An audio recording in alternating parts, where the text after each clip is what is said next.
mais les informations sont limitées, sont pas assez, Mais comment dire, ils doivent intensifier. voilà, mais ils doivent intensifier. Mais nous aussi, de notre côté, en tant que consommateurs, parce que c'est vrai que les agents d'impôts ou bien l'État et autres, là, ils vont donner des informations et autres. Et lorsqu'on ne peut pas des réponses, c'est vrai que ça va agir sur l'économie et tout ça.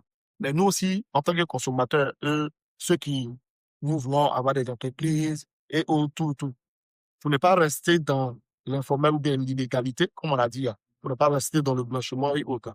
Il faut que nous aussi on parte vers l'information aussi. On se renseigne un peu plus. Parce que tôt ou tard, ça va agir. Il faut pas. Il y a quelque chose que tu n'as pas oublié, c'est je sais pas. 80% des acteurs du secteur informel, et les personnes ne sont pas arrivés dans les tenants. Le Donc, secteur aussi, on informel, parle là, de tous ces informations. Comment on appelle les vendeurs, Même les les femmes qui les vendent, restaurants, les femmes qui les vendent, marchés. les femmes, Et les bref, mamans qui vendent bananes Brésil. Banane ça Brésil constitue aussi. pratiquement, je dis, 70%. au moins 70%, non, disons, 90% même. disons, Moi, je dis du 90%. PIB. C'est-à-dire, notre pays, là, aujourd'hui, repose à 80%, mais 60%. En parlant de pourcentage, Sur le je secteur ne informel. pas apparemment en parlant de pourcentage. Je pense qu'avec le taux du chômage, là, beaucoup d'étudiants, quand je parle d'étudiants, je parle des gens qui sont lettrés. Beaucoup de lettrés sont rentrés dans l'informel, comme on le dit. Beaucoup ont commencé à faire le business. Donc, ça a diminué. Hein. C'est plus non, on est d'accord. Il n'y a plus de travail, il n'y a pas. Donc, tout le monde est rentré. Chacun fait son business. Quand tu fais sur TikTok, tu entends tapoter.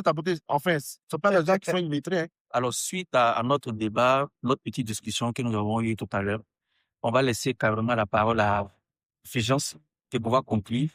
Qu'est-ce qu'on peut retenir comme conclusion pour nous et pour tous ceux qui nous suivent?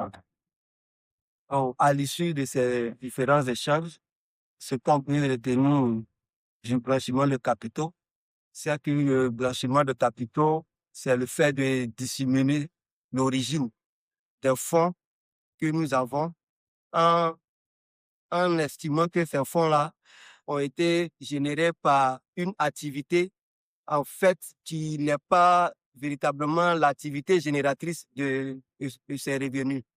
Ça veut dire quoi? Je peux aujourd'hui m'adonner à une activité peut-être illicite. Et cette activité illicite-là me rapporte beaucoup d'argent. Et je fais peut-être une autre activité qui est légale, par exemple un restaurant. Et l'argent que moi je gagne dans les activités illicites, j'injecte une partie dans ces restaurants et je viens dire que ce sont les restaurants, en fait, qui me rapportent tous ces revenus, alors que ce n'est pas vrai. Donc, c'est un peu ça le blanchiment de capitaux.